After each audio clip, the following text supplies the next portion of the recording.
Hello friends, welcome to another installment of my weekly Instagram Live Q&A. I am here to answer your questions about all things business and marketing and photography, mompreneurship, all the things. I'm Angie McPherson. If this is your first time here, I'm a branding photographer, marketing strategist, and hype woman for creative entrepreneurs.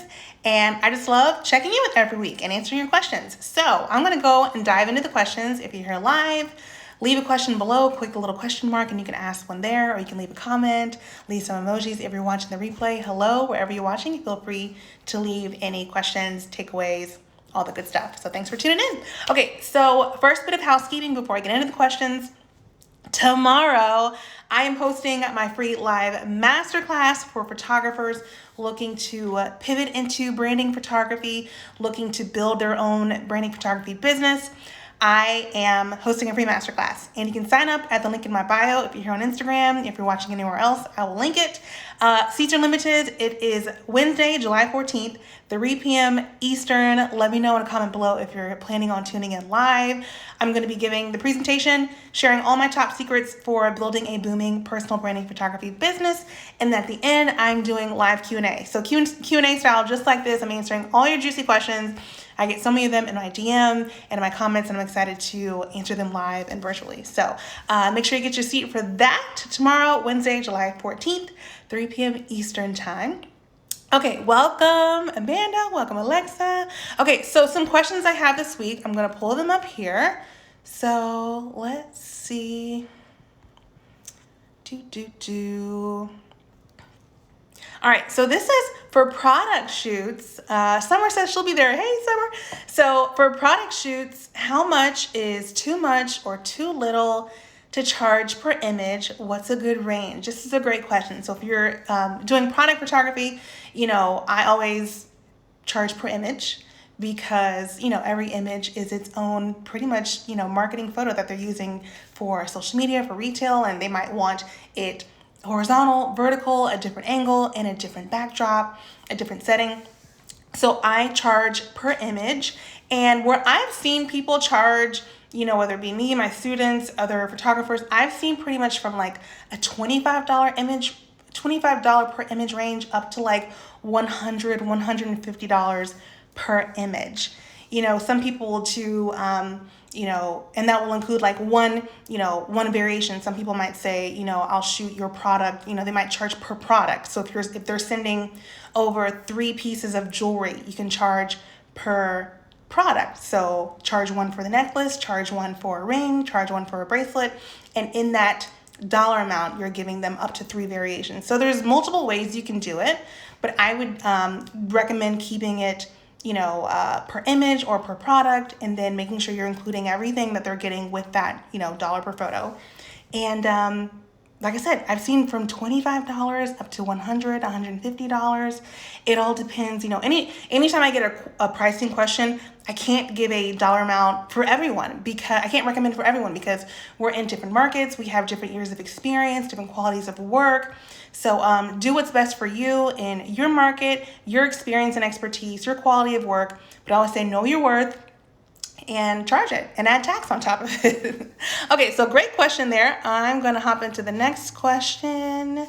Let's see. This says, product questions today. What's the most obscure product you photographed for a client? So I get all different types of products sent to my home. I've done gift boxes, subscription boxes, plant products, jewelry, clothes, so many different types of things. When it comes to something being obscure, sometimes I'll get images where my client needs like a fresh, just crisp white backdrop. It might be something for Amazon or e-commerce, and they just want the image on a white backdrop, which is great. There's no styling involved. Just pull out the backdrop. But sometimes the products, they don't stand up right. They might need some help. And so you can't really tell what it is if it's just by itself. So last week I photographed something that went into a plant. I don't think I have it here, but it was like a metal piece that went into a plant, and they wanted it on a white backdrop. And it was very skinny and tall, and I couldn't just stand it up. So I pulled out my whiteboards and just laid it flat on the whiteboard and took a stool and stood over it. So by the time I pulled it into Lightroom and you see this vertical image, it looks like it's just, on a white backdrop. I've also, a couple years ago, I shot for Create and Cultivate, which is an event, and it goes, city per city around the world every year, and there's like 300 attendees, and they have sponsors. And so I was a photographer going around photographing, people having fun, people on the stage, photographing the sponsors. I was one of the photographers there, capturing pictures of the event. And when I had to go from sponsor booth, literally from booth to booth to booth, every sponsor had products that were different from the last person. And I wasn't familiar with them. They weren't my clients. My client was Create and Cultivate. It was the event. They weren't my clients, so I didn't have, a questionnaire on them. I didn't know exactly what their products were going to be, what their purpose of their products were. So I had to go to each sponsor. If I was, if it was coffee or, mugs or, shampoo, easy to shoot. I sat it up in a nice little corner. I'd send it to, I'd ask somebody if they could hold it and take pictures of the hands. But some of them, I had no idea what the product was, how it was supposed to be photographed. I was on a time crunch. And it was literally just me talking to the person behind the counter. I'd be like, hey, can you just take a minute and tell me what this product is? How should I photograph it? I even went to a couple of their websites or their Instagrams to just see how the product was presented. So my tips for getting if it's your client, which 99% of the time it is, it's your client, and they want to send you products, make sure you're familiar with what the product is, what it does, what the purpose of it is. Ask them to have a inspiration board for you. Never start a shoot being confused. That is a huge mistake, is to get everything ready and you're like, how do I photograph this? That is the wrong way to start a successful product shoot. So thank you for asking that question. All right, let's see here what other questions we've got in the queue. I've got some in the comments. I'm going to pause and scroll up. Let's see. This is from Leanne. If you charge per image, do you charge a flat rate for shooting, or is it strictly a per image basis? Me personally, when I'm shooting products, I don't charge a flat rate. I literally charge per if it's, like I said, it depends. You can charge per product. If they need a lot of different variations, you can charge per image. If they just need like everything in a white backdrop or everything very simply, you can charge per image. So that's the way I charge, is either per product or per image. I don't tack on a sitting fee or a shooting fee on top of it. But that's just me. Okay, let's see here. Lee says, what do you do when your client has bad packaging? So I, of course, ask for the inspiration board first. So if they send me, I want to see what their stuff looks like. So on their inspiration board, hey, I need you to pin some images of your product. I might go through their Instagram and see how it's presented.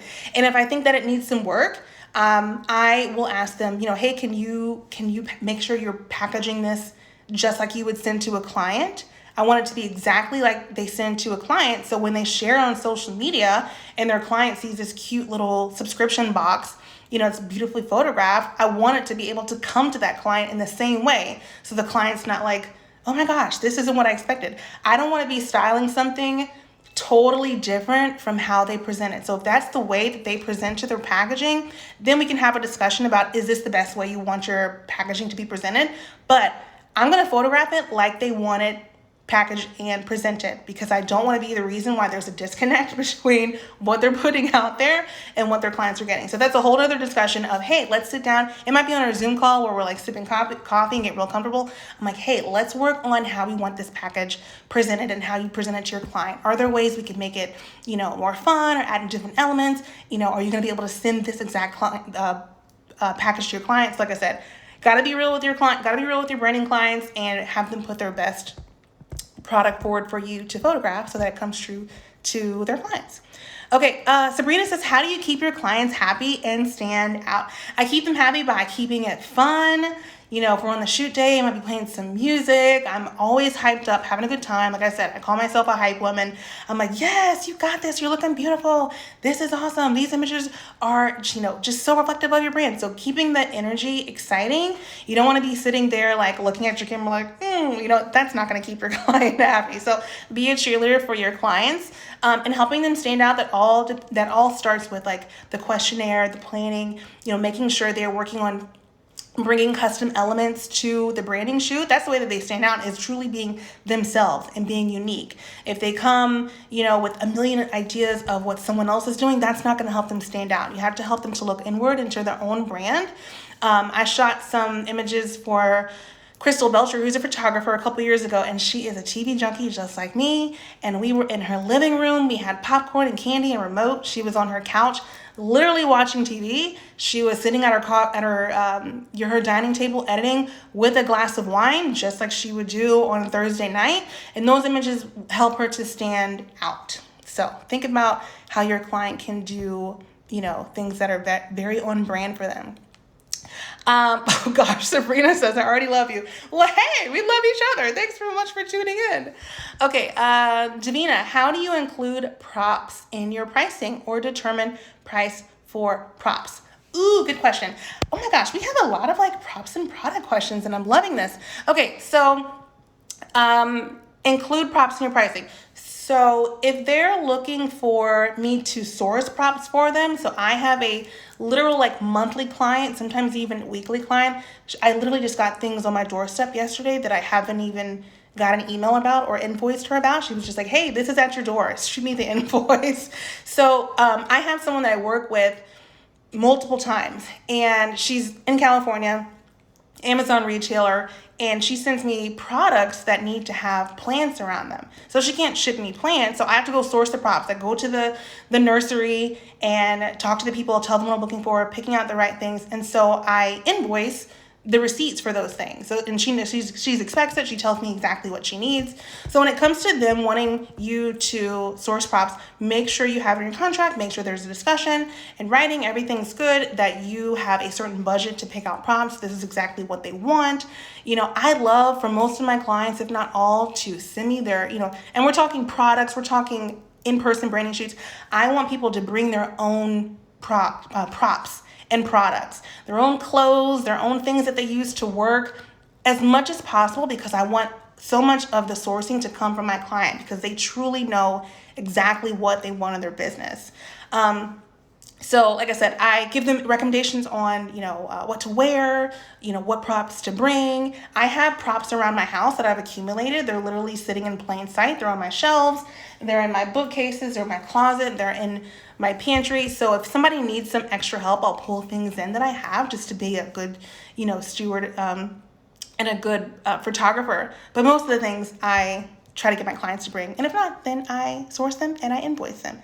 Okay, let's see. Next question. Davina says, oh my gosh, buying plans for work. That's the dream. Yeah, hello. Yes, I bought this last summer, and she wanted, oh my gosh, here's the story. I'm just going on a tangent. She wanted me to propagate this. I'm not a plant person. I didn't even know what propagate was, so I had to get educated from her. So we put one or two of those Monstera stems in this bowl of water, and that's a year. It is propagated into all these other plants. So I get to keep it in my house. So it's definitely a dream.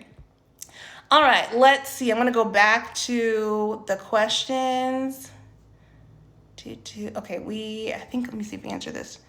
Are your branding prices the same if are your branding prices the same if there's more than one person in the session? Great question. If it's a husband and wife team, or a business partner and business partner team, or, I've had a yoga instructor who was like, hey, I need an actual client here who I can stretch out for the shoot. I don't charge any additional, fees on top of that. My charge is for my time. So sure, you can have one or two people on the shoot. We're going to use the same amount of time. It's going to take the same amount of, editing time. So I'll charge the same. If somebody inquires and they're like, we have, 30 people, then yeah, that's another discussion. It's definitely another a price on top of that. I quite often shoot headshots for companies. So I've done dental office staff. I've done school staff. I've done rental property management. Apartment complex management. We have a management team here in my area, and they have 6 different complexes with different property managers and all that stuff. So they brought them in. So for something like that, where it's a literal step-by-step assembly line, come in and get a headshot in front of a plain backdrop, it is per person. So yeah, if there's a lot of people, then that's totally different than charging for my regular sessions. Okay, let's see. Ooh, okay. Tips on leveling up and pivoting. Oh my goodness, I get this pivoting question all the time and I love it. Leveling up, I would say stepping up, the important parts of your business. So if you don't have, this is for an entrepreneur, if you don't have a website, get a website. I know that people love social media, but social media should be an avenue for people to go to your home base, which is your website. It doesn't have to be this whole convoluted thing, but just something with your URL, with your gorgeous branding photos throughout the website, how they can contact you, what services that you offer, where you're located. Let them know, especially if you're a local service, let them know where you're located. So definitely leveling up if you don't have one, getting a website, getting branding photos done, whether it's branding photos of you, whether you're a crafter or a maker, and getting them of your products, and sharing consistently about that, sharing behind the scenes. If you have been in business and people don't really see the inside of your business, the way to level up is to show them exactly what you do, how you get your work done, how you transform your clients' or your customers' lives.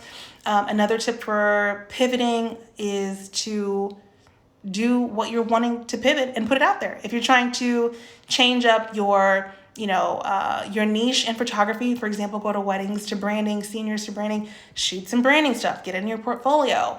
If you are trying to pivot an existing local business to online, so say for example, if you're a hairstylist and you want to start selling courses on styling hair or selling products or something, then I would start with some opt-ins, position yourself as an educator and create free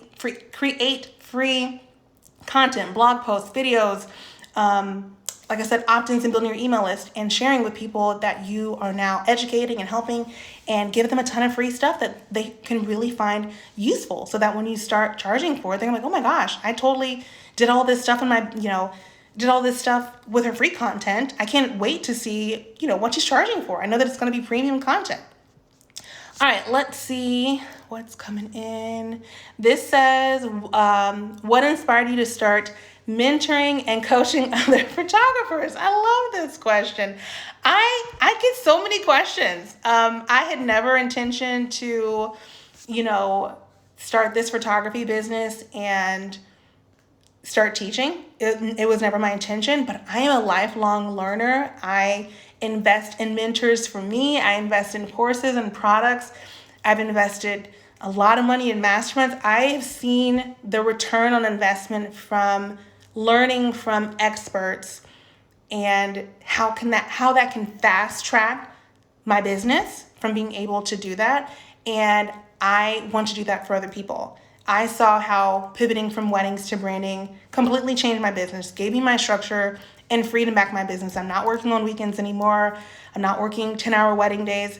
And I loved weddings, but I was just ready for a change. And so I can see how that changed my life. And I want to do that for people who are also interested in doing that in their business. I get a lot of questions about, structuring their business and pivoting and, photography specific questions. And I know that I can give a quick answer that would save them hours and hours of figuring it out for themselves. And so that's why I wanted to start mentoring and coaching, because I have seen the growth of my own business, and I want to do that for other people, because I want people to do what they love and not be stressful during it, and just live a really fun and exciting life. Okay.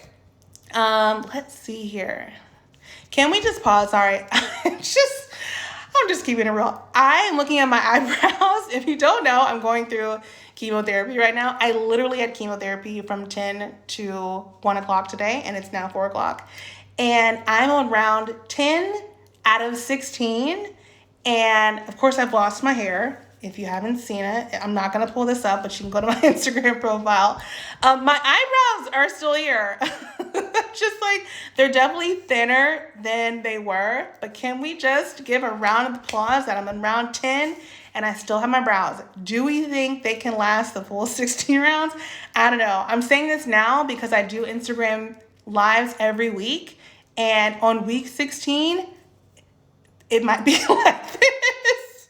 So I'm just giving you a heads up. You might see these diminish week by week, and maybe late August, this will be me. So just giving you a heads up. Sorry, I gotta find the humor in it. I gotta find the humor. Okay, let me see. So we got some questions. Here's a question. If you haven't talked about going full time yet, can you talk about your journey? Yes, just a quick recap. I went full time in my photography business while I was shooting weddings. I went full time 3 years in, and I basically gave myself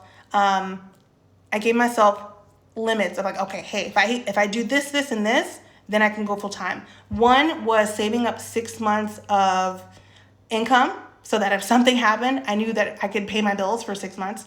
2 was having a certain number of weddings booked. I think it was like 20 weddings. I just wanted like that monetary like guarantee. I think those are the only 2 things. It was really financially motivated to make sure I could sustain myself. And so when I hit those markers, I was like, I'm done. I went in, I gave my 2 weeks notice to my job, and I remember walking out and I just cried. Oh my gosh. Like if you've seen the movie with Will Smith, Pursuit of Happiness, when he finally gets that job and he holds it in when he talks to him, and he walks out and he's like sobbing.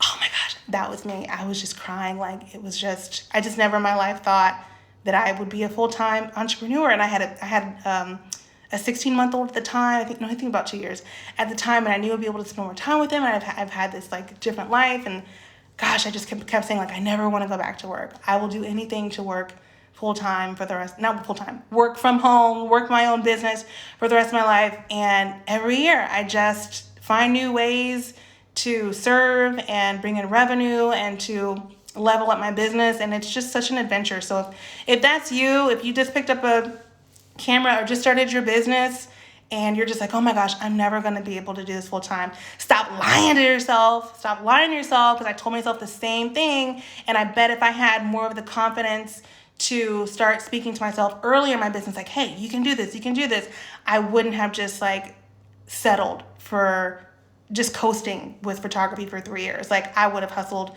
a little bit sooner.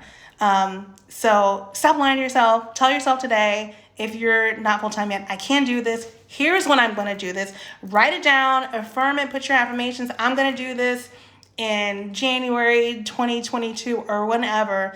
Get your goals ready. I have to have this much money in the bank. I have to have this many clients booked. I have to have this support system, and do it because I did it. And I ain't nobody special, okay? I'm just a mom in Virginia.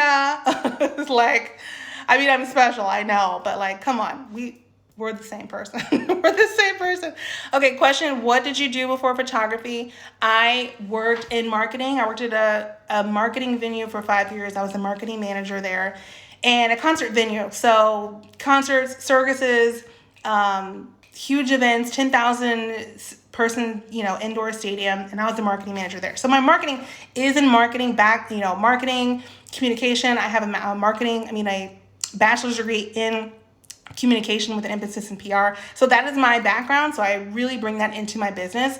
That's why I say, if you have a background in something that can make you unique when it comes to your business, put it out there. My background is marketing and PR. And so I can really help my clients with branding photography, also knowing how to market your business, how to market and brand yourself, and, communication and PR and all that good stuff. So if you've got something in your background, put it out there. All right. Let's see here. Okay, next question. I think we've got one more. Ooh, this is fun. Where would I market pictures for singles and dating apps? How do I find that audience? So you're looking to take photos. Ooh, that's fun. You're looking to take photos for people that want to upload it to Tinder and stuff, like upload like really cool photos for Tinder. That's exciting. First of all, say that's what you want to do. Hop on stories and be like, hey, are you single and you're on some dating apps and looking to uplevel your photos? Like, branding photos can apply to something like that. Here are some, and it doesn't have to be clients that you photograph for the purpose of dating apps, but I'm sure you have clients in your portfolio that have images that they could probably upload to a dating app. So you can give them some examples, like I said, free content, valuable content for your clients. If your client is someone who wants to get on Tinder and have a really hot Tinder photo of them like sipping wine or something, then put that out there. Say, here are some tips for up-leveling your Tinder photos. Here's some posing tips. Here are some styling tips. Here are some wardrobe tips. Like, take that value as a photographer in helping people take better pictures for, I keep saying Tinder because I don't know all the other things. I've been married for 10 years, so I don't know. But share value. And they're going to hop into your DMs and be like, oh my gosh, this photo of your client with that glass of wine is so cute. I want that. Can I book a session? Put it out there. Educate them. Okay, let's see. So Summer says, dating photos is my thing because the photos on there are horrific. I see you. Oh gosh. Okay. This question: when should you consider yourself a professional photographer? And the word professional is in quotes. Gosh, that's a good question. As soon as you, oh gosh, that's a good question. I mean, professional, I think you're doing it for your business, so you're making money. I considered myself a professional photographer when I was still working full time and photographing people and charging money. I was definitely a professional photographer. It wasn't my full-time job, but I was still professional. I'm still putting out quality work. I'm still charging for it. I'm making revenue, making my clients happy. So that is, I'm sure everybody will give you a different answer on that. But that's mine. And I'm sure as soon as I hang up this live, I'm going to be like, I should have made that a whole 10-minute speech, but I didn't. So I hope that answer suffices for you. But yeah, you unite yourself, what you want to do. Don't even look for anyone to give you the validation. Like, give yourself that self-validation. If you're putting out good work, you love what you're doing, your clients are happy, you are a professional. All right. How did you find your audience for personal branding? Social media, referrals, just reaching out to people. I mean, as a photographer, we are already working with entrepreneurs in different aspects. If you're a wedding photographer, you could be working with a whole genre of wedding professionals. They're already in your network. It's easy to reach out to them and show some love on their profiles and kind of connect with them. If you're doing something, if you're photographing something different, like let's say babies, do you photograph different brands as far as blankets and baby gear, things like that you're already tagging those people in those newborn photos? You're look inside your network and see who you're already working alongside. And like I said, just start reaching out and not necessarily selling, like, hey, can I take pictures of you? But just reaching out and getting in front of their eyes, as a cheerleader in their business. All right. I think that's all the questions that I have today. You guys were awesome. Like I said, masterclass tomorrow, July 14th, 3 p.m. Eastern. I'm diving in to building a branding photography business. I'm teaching it live. It's not a recording. It's me.